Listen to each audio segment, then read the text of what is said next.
Good day, everybody. Welcome to today's video. My 2014 Wrangler JKU. Gonna be installing the new Antirock.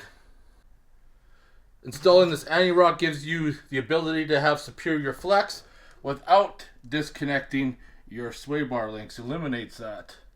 This is the kit I picked up. I had a first generation on there before, but I want to upgrade to the newer model. So let's go ahead and get that out of the way.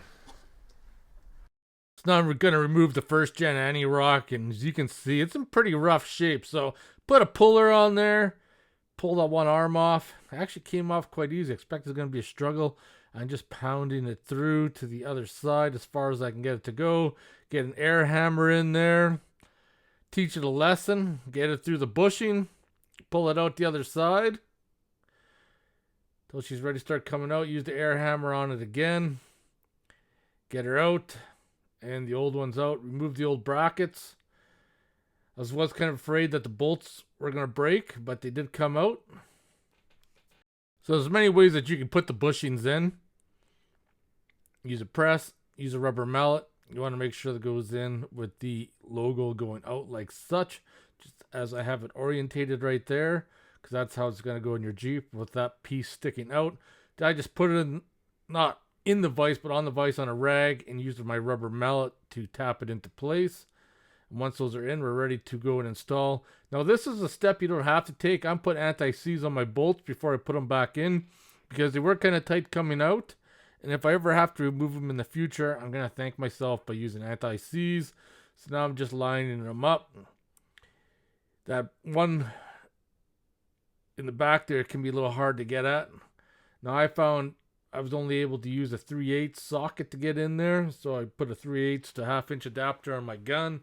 And we're just snugging them down. Make sure that they're in place. Once again, you can see the orientation and how it's going on the passenger side. I was having some problems feeding her through, but I got her in place. And once I got started, I used my impact gun to snug her up. Now I'm going to put the shaft in. Just grabbing her, lining her up. Using a rubber mallet to tap her through the bushing. And then once I get her through, I go underneath the Jeep. And I line her up on the opposite side. Get her in place. Double check that it's going in.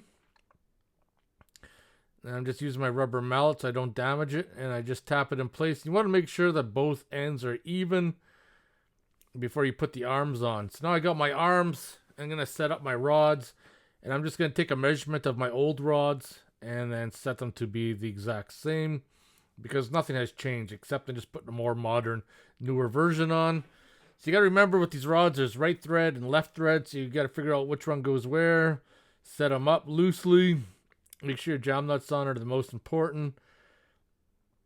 And then I put my bolt in there in the control arm.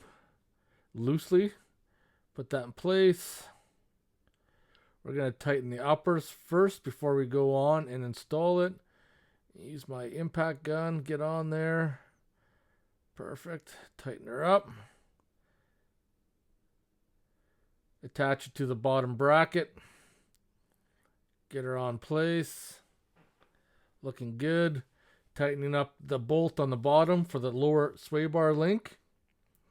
Make sure that's all taken care of, because we can go ahead and tighten up the bottom ones first. Putting in the other side, same thing.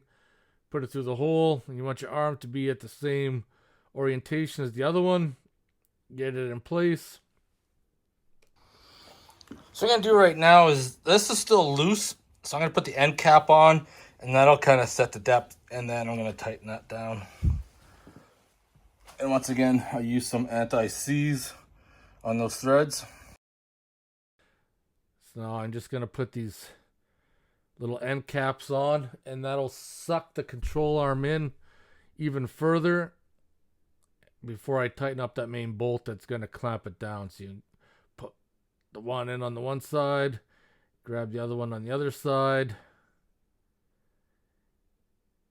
And as I said before, I put some anti-seize in there, so I got to double check them as time goes on, make sure they're not going to start backing out. And just tighten them down. And then once I get everything set the way it's supposed to, and I'm tightening up those two bolts, we're going to put pressure on the control arm to squeeze that clamp. Looking good. So you want to go over everything, make sure this is tightened, that's tightened, that bolt's tightened, bolt down there is tightened. So we're just going to tighten these jam nuts, and this Antirock is fully installed. And lastly, I'm just tightening up the arms on the sway bar links, or the jam nuts I should say, then everything will be set. Now, because they are reverse thread, if you have to make an adjustments, then you would just loosen them both off, and you'd be able to turn them left or right. But I got mine set up the way I want them. There you have it. The Antirock is installed, looking good. Way better than the old rusty one. If you guys have any questions or comments, post them below. Otherwise, I'll see you guys in the next video. Can't wait to try this out.